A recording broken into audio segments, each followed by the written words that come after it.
Hello guys. आज हम पढ़ेंगे BA second year exam 2026 history के एग्ज़ाम है। हिस्ट्री ऑफ इंडिया 1200 से 1740 ईस्वी। भारत का इतिहास है। हिस्ट्री में HA03 है। भारत का इतिहास है हिस्ट्री, जिसके हम इम्पोर्टेंट क्वेश्चन पढ़ेंगे। बीए सेकेंड ईयर के लिए है, जिसका एग्ज़ाम आने वाला है, जिसमें हम क्वेश्चन पढ़ेंगे इम्पोर्टेंट, जिसमें 3 खंड होते हैं। खंड ए बे से, जिसमें पहला खंड पढ़ेंगे निम्नलिखित सभी का प्रश्न का उत्तर देना है ए खंड में। जिस पहला क्वेश्चन है, गुलाम वंश का संस्थापक कौन है? गुलाम वंश का संस्थापक कौन है? तो कुतुबुद्दीन ऐबक है। गुलाम वंश का शासक कुतुबुद्दीन ऐबक है। अगला क्वेश्चन है, इबादत खाना की स्थापना किसने की? इबादत खाना की स्थापना किसने की? तो सम्राट अकबर ने की है। अगला क्वेश्चन, ताजमहल का निर्माण किसने कराया? ताजमहल का निर्माण किसने कराया? तो ये ताजमहल का निर्माण सम्राट शाहजहां ने कराया। अगला क्वेश्चन है, हल्दी घाटी का युद्ध कब हुआ? तो 1576 में हुआ। हल्दी घाटी का युद्ध 1576 ईस्वी में। अगला क्वेश्चन है, अकबर का राजस्व मंत्री कौन है? तो राजा टोडरमल है। अगला क्वेश्चन है, फतेहपुर सीकरी किसने बसाया? तो सम्राट अकबर ने बसाया। अगला क्वेश्चन है, औरंगजेब का पूरा नाम क्या है? तो औरंगजेब का पूरा नाम अब्दुल मुजफ्फर मुहिउद्दीन औरंगजेब आलमगीर। अब्दुल मुजफ्फर मुहिउद्दीन औरंगजेब आलमगीरी हैं औरंगजेब का पूरा नाम। अगला खंड है बे खंड में लघु उत्तरीय प्रश्न है, लॉन्ग क्वेश्चन है। क्वेश्चन है, मोहबुद्दीन ऐबक पर संक्षिप्त लेख लिखी। तो उत्तर है, मोहबुद्दीन ऐबक दिल्ली सल्तनत का प्रथम शासक था। कौन सा? दिल्ली सल्तनत का प्रथम शासक और गुलाम वंश का संस्थापक कुतुबुद्दीन ऐबक थे। उसका जन्म मध्य एशिया में हुआ। बचपन में वे दास के रूप में बेच दिया गया था, परंतु अपनी योग्यता, साहस, निष्ठा के कारण वे मोहम्मद गौरी का सबसे विश्वसनीय सेनापति बन गया। 1192 ईस्वी में तराइन के द्वितीय युद्ध में पृथ्वीराज चौहान की पराजय के बाद भारत में गौरी की विजय को स्थायी बनाने में ऐबक की महत्वपूर्ण भूमिका रही। 1206 में मोहम्मद गौरी की मृत्यु के बाद कुतुबुद्दीन ऐबक ने दिल्ली में सल्तनत शासन स्थापित किया, गुलाम वंश की नींव रखी। उसने लाहौर और दिल्ली को अपने शासक का प्रमुख केंद्र बनाया और वह अत्यंत उदार शासक था, इसलिए उसे लाख बख्श कहा जाता है। उसने कुतुबुद्दीन मीनार का निर्माण कराया। दिल्ली में कुवत उल इस्माल मस्जिद का निर्माण कराया। उसके शासनकाल में प्रशासन को संगठित किया गया तथा दिल्ली सल्तनत की मजबूत नींव रखी गई। यद्यपि उसका शासनकाल केवल 4 वर्ष का ही था, फिर भी उसने भारत को मुस्लिम शासन को स्थिरता को प्रदान की। 1210 में चौगान पोलो खेलते समय घोड़े से गिरने के कारण उनकी मृत्यु हो गई। इतिहास में कुतुबुद्दीन ऐबक को दिल्ली सल्तनत के वास्तविक संस्थापक और एक उदार शासक के रूप में याद किया गया। अगला क्वेश्चन है, शेरशाह सूरी के प्रशासन का वर्णन कीजिए। शेरशाह सूरी।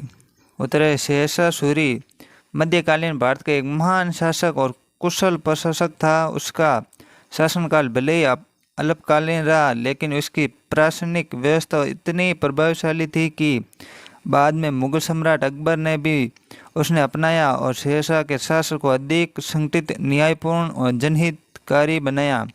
उसने पूरे राज्य को सरकार, परगना और गांवों में विभाजित किया तथा प्रत्येक स्तर पर योग्य अधिकारियों की नियुक्ति की। उसने भूमि की माप कराकर उपजों के आधार पर निर्धारित किया गया। किसानों को लिखित पट्टा दिया जाता था तथा उनसे निश्चित कर लिया जाता था कि जिससे भ्रष्टाचार कम हुआ। उसने रुपया नामक चांदी का सिक्का चलाया, जो आगे चलकर भारत की प्रमुख मुद्रा बनी। व्यापार और यातायात को बढ़ावा देने के लिए उसने प्रसिद्ध ग्रेट ट्रैक रोड का निर्माण कराया, जो बंगाल से पंजाब तक जाती थी। मार्ग पर सराय, कुएं, वृक्ष लगाए, जिससे यात्रियों और व्यापारियों को सुविधा मिली। उसने डाक और गुप्तचर व्यवस्था को मजबूत बनाया। न्याय व्यवस्था निष्पक्ष थी और अपराधियों को कठोर दंड दिया जाता था। शेरशाह का प्रशासन किसानों, व्यापारियों और सामान्य जनता के हितों पर आधारित था, इसलिए उसे भारतीय इतिहास के सबसे सफल प्रशासकों में गिना जाता। अगला क्वेश्चन है अकबर की राजपूत नीति का वर्णन कीजिए। अकबर की राजपूत नीति का वर्णन कीजिए। अकबर की राजपूत नीति उसकी सबसे सफल नीतियों में से एक थी। उसने यह समझ लिया था कि भारत में स्थायी शक्तिशाली शासन स्थापित करने के लिए राजपूतों का सहयोग आवश्यक है, इसलिए उसने युद्ध के स्थान पर मंत्री और सहयोग की नीति अपनाई। उसने आमेर के राजा भारमल की पुत्र से विवाह किया। अनेक राजपूत शासकों से अच्छे संबंध स्थापित किए। अकबर ने योग्य राजपूतों को मनसबादारी व्यवस्था में उच्च प्रदान किए। राजा मानसिंह, राजा भगवान दास और राजा टोडरमल उसके प्रमुख सहयोगी बने। उसने राजपूतों की धार्मिक स्वतंत्रता सम्मान किया। उनके आंतरिक मामलों अनावश्यक हस्तक्षेप नहीं किया। इस नीति के कारण अधिकांश राजपूत राज्यों को स्वेच्छा से मुगल साम्राज्य का साथ दिया। अगला क्वेश्चन है भक्ति आंदोलन का महत्व बताइए। उत्तर है भक्ति आंदोलन मध्यकाल भारत का एक महत्वपूर्ण धार्मिक सामाजिक आंदोलन था। इसका विकास लगभग 13वीं से 17वीं शताब्दी के बीच हुआ। इस आंदोलन का मुख्य उद्देश्य ईश्वर के प्रति सच्ची भक्ति, मानवता, समानता तथा समाज में फैली कुरीतियों को समाप्त करना था। भक्ति संतों बताया कि ईश्वर तक पहुंचने के लिए किसी विशेष जाति, धर्मकांड, आडंबर की आवश्यकता नहीं है, बल्कि सच्ची श्रद्धा, प्रेम, भक्ति की सबसे बड़ा मार्ग है। भक्ति आंदोलन के प्रमुख संतों में रामानंद, कबीर, गुरु नानक, मीराबाई, तुलसीदास, सूरदास, चैतन्य महाप्रभु और नामदेव प्रमुख थे। इन संतों ने जाति पाति, ऊंच नीच, छुआछूत तथा धार्मिक कट्टरता का विरोध किया। उन्होंने सभी मनुष्यों को समान माना और भाईचारा का संदेश दिया। भक्ति आंदोलन का भारतीय समाज पर गहरा प्रभाव पड़ा। इससे धार्मिक सगुणता, सामाजिक समानता और राष्ट्रीय एकता को बढ़ावा मिला। क्षेत्रीय भाषा का विकास हुआ। हिंदी, पंजाबी, मराठी, गुजराती, बंगाली साहित्य में समर्थ हुआ। संतों ने अपनी शिक्षा सरल भाषा में दी, जिससे सामान्य जनता भी उन्हें आसानी से समझ सके। भक्ति आंदोलन के समाज में प्रेम, दया, सेवा, सत्य, मानवता की भावना का मजबूत किया और इन्हें भारतीय संस्कृति को ये नई शिक्षा प्रदान की और आज भी इसकी शिक्षा समाज के लिए प्रेरणादायक है।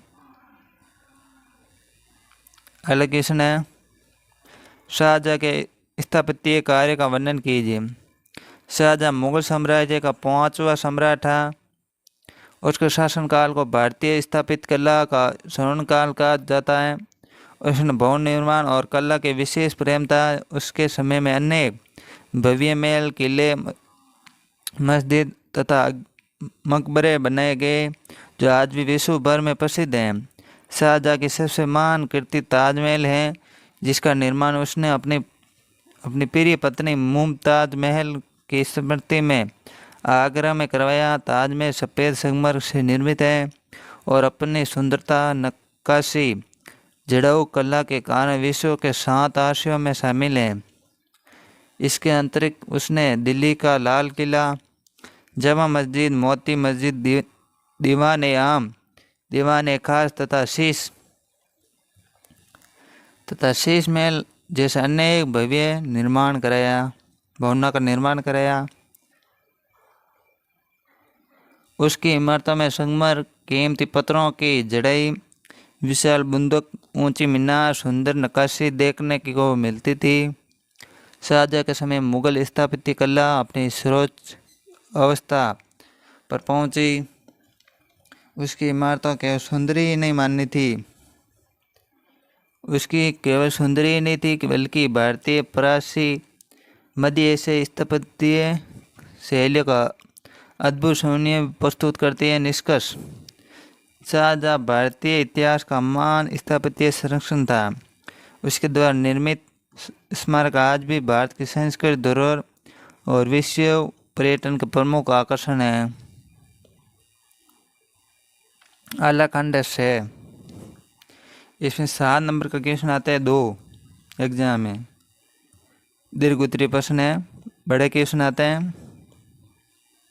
और एक बार आगे बढ़ने से पहले हमारे यूट्यूब चैनल बालाजी क्लासेस बिरी को सब्सक्राइब कर लें और हमारा टेलीग्राम ग्रुप वो भी ज्वाइन कर लें, बालाजी क्लासेस बिरी। वीडियो चला के लाइक, कमेंट, शेयर जरूर करें। और यह है HA03 हिस्ट्री का एग्ज़ाम है, हिस्ट्री का पेपर है। भारत का इतिहास 1200 से क्वेश्चन है, दिल्ली सल्तनत की प्रशासनिक व्यवस्था पर लेख लिखिए। दिल्ली सल्तनत की प्रशासनिक व्यवस्था मध्यकालीन भारत की सबसे संगठित शासक व्यवस्था में से एक थी। इसका आधार मजबूत केंद्रीय शासन, सक्षम अधिकारियों की नियुक्ति तथा प्रभावी न्याय राजस्व प्रणाली थी। सुल्तान राज्य का सर्वोच्च अधिकारी होता था।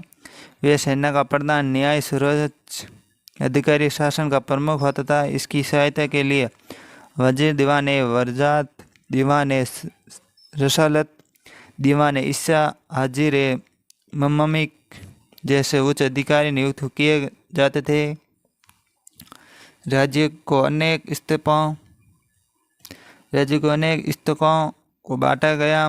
प्रत्येक इक्ता को प्रशासनिक इक्तादार के हाथ में होता था। वे कर वसूल करता था, कानून व्यवस्था बनाए रखता था, शासन बनाए रखता था, सेना का प्रबंधन करता था। न्याय व्यवस्था का नीलामी कानून पर आधारित थी।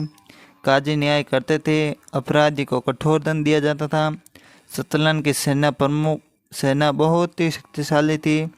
अलाउद्दीन खिलजी ने सैनिकों की पहचान के लिए दाग और चेहरा प्रणाली लागू की। गुप्तचर विभाग भी अत्यंत प्रभावी था, जिससे सुल्तान को राज्य की गतिविधि की जानकारी मिलती थी। राज्य व्यवस्था में भूमि कर राज्य की आय का मुख्य स्रोत था। इसके अंतर्गत जजिया, जकात, उसर, व्यापार कर भी वसूल जाते थे। इस आय से सेना प्रशासन, सार्वजनिक कार्यों में संचालन किया जाता था। और क्वेश्चन का निष्कर्ष है, दिल्ली सल्तनत की प्रशासनिक व्यवस्था सुव्यवस्थित, अनुशासित, केंद्रीकृत थी। इसी व्यवस्था के कारण सल्तनत लंबे समय तक भारत में अपना शासन बनाए रखने में सफल रही। क्वेश्चन है, अकबर के शासनकाल की प्रमुख उपलब्धि का वर्णन कीजिए। अकबर ने मुगल साम्राज्य का सबसे महान सफल शासक माना जाता था। उसका शासनकाल 1556 से 1605 तक रहा। इस अवधि में उसने मुगल साम्राज्य को राजनीतिक, प्रशासनिक, आर्थिक, सामाजिक, सांस्कृतिक दृष्टि से अत्यंत समर्थ बनाया। उसकी दूरदर्शिता, उदार नीति तथा कुशल प्रशासन के कारण उसके शासनकाल को मुगल साम्राज्य को स्वर्ण युग कहा जाता है। अकबर ने अपने शासन के प्रारंभ में बैरम खान के संरक्षण में शासन किया, लेकिन बाद में संयम शासन की बागडोर की संभाली। उसने मालवा, गुजरात, बंगाल, कश्मीर, सिंध, काबुल तथा राजस्थान के अनेक क्षेत्रों पर विजय प्राप्त कर साम्राज्य का विस्तार किया। उसने अधिकांश राजपूत राज्यों में मैत्रीपूर्ण संबंध स्थापित किए और उसने प्रशासन में तो स्थान दिया। राजा मानसिंह, टोडरमल तथा बीरबल जैसे राजपूत हिंदू अधिकारियों को उच्च पद प्रदान दिए। अकबर ने प्रशासन में मनसबदारी व्यवस्था लागू की, जिससे सेना को प्रशासन अधिक संगठित हुआ। राज व्यवस्था में राजा टोडरमल द्वारा 10 साला प्रणाली लागू की गई, जिसके अंतर्गत भूमि की माप उचित निर्धारित किया गया, इससे किसानों को राहत मिली तथा राज्य की आय भी बढ़ी। और धार्मिक क्षेत्र में अकबर ने अत्यंत उदार नीति अपनाई। उसने तीर्थ कर, जजिया कर समाप्त कर दिया सभी धर्मों के लोगों को सम्मान। उसे फतेहपुर सीकरी में इक़्तादत खाना की स्थापना कर विभिन्न धर्मों के विद्वानों को विचार विमर्श के लिए आमंत्रित किया। बाद में उसने दीन ए इलाही का प्रतिपादन किया, जिसका उद्देश्य सभी धर्मों में समन्वय स्थापित करना था। कला साहित्य स्थापित के क्षेत्र में अकबर का योगदान अत्यंत महत्व था। उसके दरबार में अब्दुल फजल, फैजी, बीरबल, तानसेन, टोडरमल, राजा मानसिंह जैसे प्रसिद्ध विद्वान और कलाकार थे, जिन्हें नवरत्न कहा जाता। उसने फतेहपुर सीकरी, बुलंद दरवाज़ा, आगरा किला तथा अनेक भव्य भवनों का निर्माण कराया। संस्कृत ग्रंथ का फारसी में अनुवाद भी उसके समय में ही करवाया गया। हालांकि इसने भक्ति एवं सूफी आंदोलन का तुलनात्मक अध्ययन कीजिए। भक्ति एवं सूफी आंदोलन के तुलनात्मक अध्ययन कीजिए। तो उत्तर है मध्यकालीन भारत में भक्ति और सूफी आंदोलन दो महत्वपूर्ण धार्मिक सामाजिक आंदोलन थे। दोनों आंदोलन के उद्देश्य ईश्वर के प्रति प्रेम, मानवता, समानता और धार्मिक सगुणता का प्रचार करना था। इस आंदोलन ने भारतीय समाज में फैली जाति पाति, धार्मिक कट्टरता तथा सामाजिक भेदभाव का विरोध किया और लोगों को प्रेम, भाईचारा का संदेश दिया। भक्ति आंदोलन मुख्य हिंदू संतों द्वारा चलाया गया। इसके प्रमुख संतों में रामानंद, कबीर, मीराबाई, तुलसीदास, सूरदास, गुरु नानक, चैतन्य महाप्रभु शामिल थे। इन संतों ने बताया कि ईश्वर तक पहुंचने का मार्ग केवल सच्ची भक्ति, प्रेम और सेवा है। उन्होंने मूर्ति पूजा, आडंबर और जाति पाति का विरोध किया, सरल भाषा में अपने विचार व्यक्त किया। सूफी आंदोलन इस्लाम के रहस्यवादी विचार पर आधारित था। इसके प्रमुख संतों में ख्वाजा मोहिउद्दीन चिश्ती, निजामुद्दीन औलिया और बाबा फरीद और शेख सलीम चिश्ती प्रमुख थे। सूफी संत प्रेम, दया, सेवा, त्याग, ईश्वर की उपासना पर बल देते थे और मानव सेवा का ईश्वर की सच्ची पूजा मानते थे। दोनों आंदोलन में कई समानता थी। दोनों ने धार्मिक सगुणता, मानव समानता, प्रेम, भाईचारे का प्रचार किया। दोनों ने बाहरी आडंबरों की अपेक्षा आंतरिक शुद्धता, सच्ची वीरता और श्रद्धा को महत्व दिया। दोनों ने समाज के गरीब वंचित वर्गों के सम्मान दिलाने का प्रयास किया। कुछ भिन्नता भी थी। भक्ति आंदोलन हिंदू धर्म की परंपराओं से जुड़ा था, जबकि सूफी आंदोलन इस्लामी विचारधारा से प्रेरित था। फिर भी दोनों आंदोलनों का भी अंतिम उद्देश्य मानवता, ईश्वर के प्रति प्रेम को संदेश दिया। निष्कर्ष है, भक्ति और सूफी आंदोलन में भारतीय समाज में धार्मिक सद्भाव और सामाजिक सुधार, संस्कृत समन्वय को बढ़ावा दिया। इसका भारतीय संस्कृति पर अत्यंत गहरा स्थायी प्रभाव पड़ा। नेक्स्ट क्वेश्चन है, औरंगजेब की दक्षिणी नीति का मूल्यांकन कीजिए। औरंगजेब मुगल साम्राज्य का अंतिम शक्तिशाली शासक था। उसका शासनकाल 1658 ईस्वी में 1707 ईस्वी तक रहा। इसकी दक्षिण नीति का मुख्य उद्देश्य बीजापुर, गोलकोंडा तथा मराठा पर पूर्ण अधिकार स्थापित करना था। वे संपूर्ण भारत को मुगल साम्राज्य के अधीन लाना चाहता था। इसी उद्देश्य से उसने अपने शासनकाल का अधिकांश समय दक्षिण भारत के युद्धों में बताया।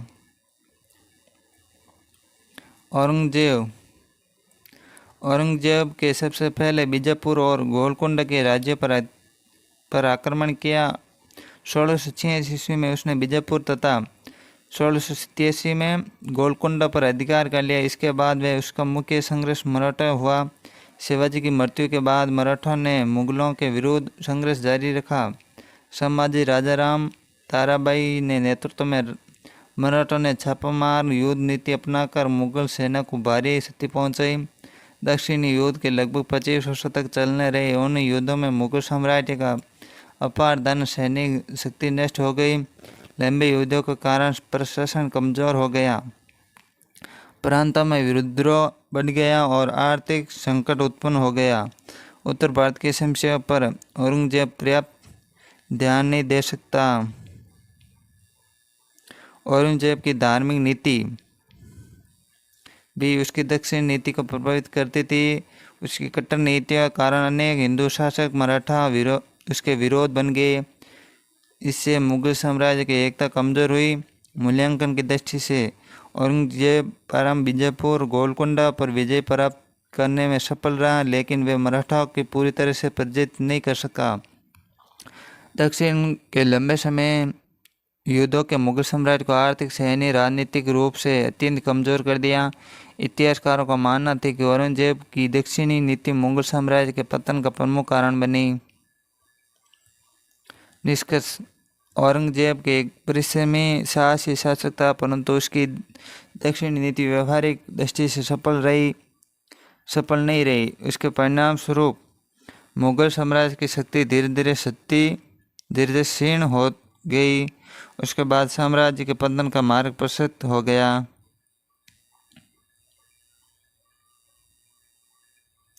और आपको वीडियो अच्छा लगा तो लाइक, कमेंट, शेयर जरूर करें और हमारे YouTube channel Balaji class library को ज्वाइन जरूर करें। टेलीग्राम ग्रुप भी ज्वाइन कर लेना और ऐसे वीडियो आपको इस यूट्यूब चैनल पर मिलते रहेंगे। वीएमओ कोटा संबंधित वीएमओ कोटा एग्जाम समिति मिलते रहेंगे सभी क्लासें।